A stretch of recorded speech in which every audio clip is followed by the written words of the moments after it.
Boxing Ego here. If you like this video, make sure you hit the like button and also subscribe to the channel and hit the bell icon on the top of your screen to get notified when the latest new content drops. 1.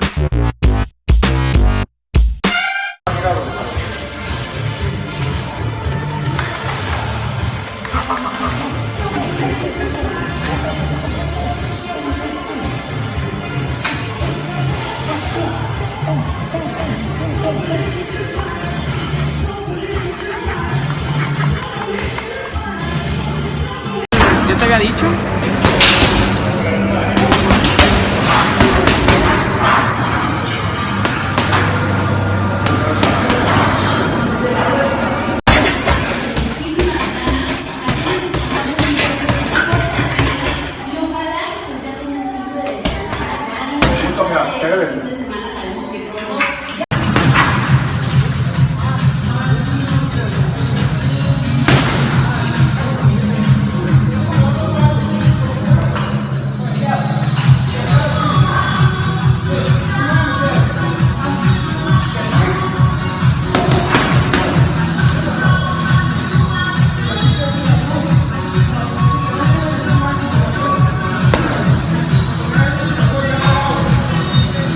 What up, Fight World? It's your boy Ego, and I'm back with some more boxing. You guys seen it. Chavez Jr. is staying trim, trying to keep his weight down, training for Canelo Alvarez. Now, it was just announced recently this month that he will be facing Canelo Alvarez, Mexican superstar of Golden Boy Promotions. Cinco De Mayo weekend, May 6th. Location undecided. Jerry Jones wants it in Texas. I think that's a good idea, but I think it'll likely happen in Las Vegas at the T-Mobile Arena. Now, I made a video, check it out, 7 reasons why Julio Cesar Chavez Jr. is not easy work for Canelo Alvarez, and I strongly believe that. Now, I told you guys in the video, and I'll say it again, obviously the exception is if this strategic move to bring Chavez down to 164.5 actually pays off, and he's not disciplined, and he exhibits some of the behavior that he did before the Matavia fight, where he's not really paying attention, not really disciplined, not really controlling his weight, smoking weed, you know, things like that, then obviously that's out the window. But if Chavez Jr. shows up as healthy as possible and can control his weight from now to closer to the weigh-in date, then I think we have a much better fight than a lot of people are leading on to believe. And it's a good fight. Either guy can win. I'll try to do a 7 reasons where I give my fight predictions, but it's a hard fight to call. Like I said, the only way I don't see it being competitive is if mentally Chavez folds before the fight. And even though this is a monumental fight for Mexican history, right, Mexican boxing history, and he just doesn't do what he's supposed to do, which is definitely a chance when you're dealing with Chavez Jr. You never know. I mean, guys like Victor Ortiz, he's a very skilled guy. He's a big welterweight. He's a southpaw. He has power. Actually, to me, Victor Ortiz was doing better against Floyd than Pacquiao did, right?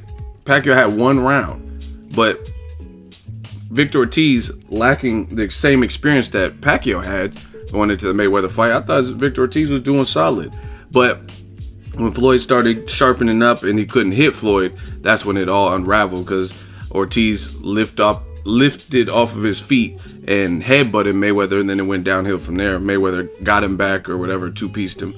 So there's a lot of guys that are talented, but boxing is a mental sport, and it depends on how strong you are mentally. So Chavez Jr. definitely has to come correct. Canelo is a hell of a fighter, vicious combination puncher, vicious body puncher, and he has hand speed. He's overall a good fighter, but moving up 10 pounds is not an easy task, even for Chavez Jr. Like I said, if he's well equipped, this could be a better fight. But I like to see this from Chavez Jr. I mean, at the end of the day, he has plenty of time before the fight, and I want to see this level of dedication. His dad did an interview with ESPN Deportes, and he was basically saying we're going to monitor his weight. He knows that he's disappointed in the past, and he's really taking this serious. This is for all the bragging rights, and this is his opportunity, a second chance, if you will, to make amends for some of the, for lack of a better word, fuck-ups in Chavez Jr.'s career, right? So I'm hoping it's a good fight. I'm getting tired of the strategic gameplay in boxing where you have the A side or strategic moves being made, like fighters being starved out and long inactivity, and then you put them in there. Like, it's that, I mean, Golden Boy's done a lot for Canelo to give him advantages, you know what I'm saying? The last person that I can think of that really had that Canelo really didn't have an advantage in with was Edeslani Lara. Edeslani Lara, his 2 losses on his record, or he actually only had 1 loss on his record at that time, and it was to Paul Williams in a fight he got robbed, and he definitely won Paul Williams. And Edeslani Lara was making noise in the division and stuff like that. So there was no real knocks on Edeslani Lara. But that's the last risky fight that I've seen from Edeslani Lara. Every single person else for Canelo, to me, not saying he didn't have good performances, but there was some kind of major, and you guys, see, this is the thing in boxing. I'm a straight shooter. I'm not going to sugarcoat it. Canelo's a hell of a fighter. I enjoy watching Canelo. He's actually one of my favorites to watch because I like how he interprets things and breaks things down. He's improving fight by fight, but I'm not going to sugarcoat it. I'm going to tell you exactly how I feel. And I feel that Team Canelo has been jockeying for position, and they really are striving to get that edge. And every single fight since that fight, there's been some kind of major edge. Like, you look at the Miguel Cotto, 2 guys fighting for a middleweight title at 155. Now, that weight obviously suits Canelo. He had been fighting at 155. He fought Angulo, he fought Lara, and when it came fight night, he looked way bigger than Cotto. Way bigger, you know what I'm saying? So he just looked overall naturally bigger, like by 15, 23 pounds or something like that. So obviously he had that going into that fight, even though they were fighting for middleweight titles, right? You look at Amir Khan, that goes without saying, a guy who had chin issues and been stopped before at 35 and 140. He's moving up to 155, Canelo weight, no rehydration clause, right? James Kirkland, he was coming off a good win, but between 50 Cent's SMS promotion, something special, man. They didn't really move him well, and they didn't keep him active, so he sat on the sideline. And I know this from a trusted source, from what they told me. In the Canelo fight, people were wondering, well, why didn't James Kirkland, he lost last time he didn't have Ann Wolfe. From what I heard is if he wanted the fight, in the Canelo fight in the paycheck, he absolutely could not use Ann Wolfe. And I heard that from somebody in the industry who's actually a boxer that all of you guys know. And I heard that was written in the contract that he could not use Ann Wolfe. I don't know. I mean, I haven't been able to talk to James Kirkland to confirm it, but I heard it from a pretty reliable source that's in the industry, and I know you guys all know that person's name, but it's neither here nor there at this point. Kirkland lost. I'm not saying he would have won with Ann Wolfe, but if anything, if he had any shot, it would probably be with Ann Wolfe. That gives him the best opportunity because she puts you through rigorous military style training that in her style, it gels. Like, it's just like, if you ever, I knew kids growing up that were in gangs, you know what I mean, or wannabe gang members or whatever they were doing, but then there'd be one cool teacher, and that one teacher was just kind of hip, and they could relate, and the student respected that particular teacher, but the other teachers they're arguing with and getting kicked out of the class and stuff, but they related to that one. And I think that's James Kirkland and Ann Wolfe. For whatever reason, that partnership just works. She knows how to get through to him. Maybe that's what he needs. He needs a foot in his ass. So it's good that he's getting back with her for Cotto. But everybody, I mean, I can't think of a person that didn't have a severe, like some kind of handicap. And you guys could say whatever. Maybe Kirkland would have still lost if it wasn't for inactivity. But a year and a half off, Kirkland does not have a fundamental style that does well on the shelf. Guys like that, you have to get their motors going. You know what I'm saying? You have to kind of be, his whole style is not reliant on defense or anything like that. Like, let's say Juan Manuel Marquez, one of my favorite counterpunchers, right? He could come back. At age 40, he could come back because he has a grasp of basic boxing technique, fundamentals, counterpuncher, right? He has aggression, but he also has technique from Nacho Beristain. Great partnership in boxing. So even though he's been out, it's going to be easier for him to jump back in the swing of things or get back in the mix because of his style. James Kirkland, guys who are just like rugged warriors, you kind of have to keep them moving, because if you get ring rusty, what do you have to fall back on? You don't have fundamentals to fall back on, because that's not your expertise. You're a rugged, come forward, brawler, no defense style. Look at Brandon Ríos when he fought Tim Bradley. I mean, maybe Bradley's not really known as a power puncher, yet out of all the hard punchers that Ríos has fought, Mike Alvarado and Pacquiao and stuff, the person to stop him is Tim Bradley. You know what I'm saying? And I'm not taking anything away from Tim Bradley's performance, but you guys do the math. He was clearly probably bullshitting in his inactivity, and Bradley's game plan with Teddy Atlas, digging to the body, worked out to perfection, because a lot of people don't go to the body on Ríos because it's risky, because he's very aggressive. But Bradley having an overall like better defense and stuff like that, he was comfortable in the pocket trading. He knew he can get in and out without entering too much danger, and he broke his body down. And then all that layoff stuff showed up, because at the time Brandon Ríos was in negotiations to fight Kell Brook in the UK, and it lasted for a couple months and nothing came into fruition, right? So back to this Canelo thing. I'm just giving you guys examples so you guys know what I'm talking about.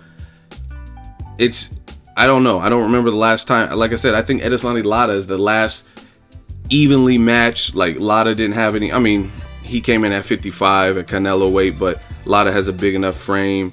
He's in prime. You know what I'm saying? Good schooling. Wasn't super inactive. Everyone else has had something, like Amir Khan. I mean, I made a video, 7 reasons Canelo Khan should not happen. Next. Video's still up. You guys can check it out. So, like I said, maybe this Chavez Jr. strategic move will pay off. But if it doesn't, then Canelo's in for a tougher fight. He can win it, but he's going to have to bite down from what I've seen. But like I said, maybe this move hurts. And trust me, there is a strategy, because if there was no strategy, Chavez offered 165. Why not leave it at that? At the last minute in the negotiations, they changed it to 164.5. Hey, you want it? And then Chavez was agreeing to everything else, so they just seen how far they can push it and push the envelope. And I'm not going to say that's like from the Team Canelo side, that's a good business strategy. If you got them agreeing to everything, then you see how far you can push it, just like little kids would do. You know what I mean? If a kid you take his pacifier and then they cry and then they get their way and you give them the pacifier back, then they're going to keep pushing the limit. So that's what they did with Amir Khan. Amir Khan wanted a big fight. He was like, oh, I want a big money fight. And Floyd Mayweather, he doesn't want to fight. And Pacquiao, they don't want to fight. They don't want to fight me. Desperate for a big fight. Gave in to all of Canelo's demands, even though I told you guys 7 reasons why that fight shouldn't happen next. It made no sense, and I didn't really give Khan a huge shot. I didn't really give him any shot based on the weight disparity and then the chin. So it is what it is. But this Chavez Jr., I think, is going to be surprising to some people. If Chavez Jr. continues to do what it looks like he's doing in these clips, monitor his weight. But the good and bad thing with so much time before the fight is you don't want to overtrain, and you don't want to like be so disciplined with that much time remaining to the point where you burn yourself out. Like, for example, sometimes eating clean, like let's say you're dieting and you're just going real hard and you're not having any cheat days and you're just eating real bland and lean and fish, chicken, broccoli, sweet potato, and it's stupid. It's like super bland to the point where you're not ever having a cheat meal, like a slice of pizza or anything. You could get so bored with that bland routine diet that you might end up one weekend being like, fuck this, and binge eating. So that's the only thing with so much time for Chavez Jr. He has to be careful that he doesn't overtrain, and that he doesn't, since he has so many months before May. I know it seems like it comes fast, but for a fighter, you don't want to be too strict on yourself to the point where when it comes down to crunch time, you're already like burnt out and stuff like that. So let me know what you guys think. I think it could be a good fight. It's definitely on a marketable weekend, so we'll see. Let me know what you guys think of Chavez Jr. He's doing some light training. I don't know if he started sparring, but this is good. He needs to keep his weight in check within a certain parameter, and he just fought in December, so we'll see what he brings to the table. Let me know what you think. Drop it in the comment section. Make sure you share the video, like the video as always. Hate, comment, and subscribe. Till next video is Ego signing off. So if you enjoyed this video and want more content like this on the channel, you can show your appreciation by going to the PayPal donate button or the YouTube support button. And you can donate any amount that you feel is equivalent to the value of this video. Much more to come. Thank you guys for your support. Boxing Ego, the future of boxing.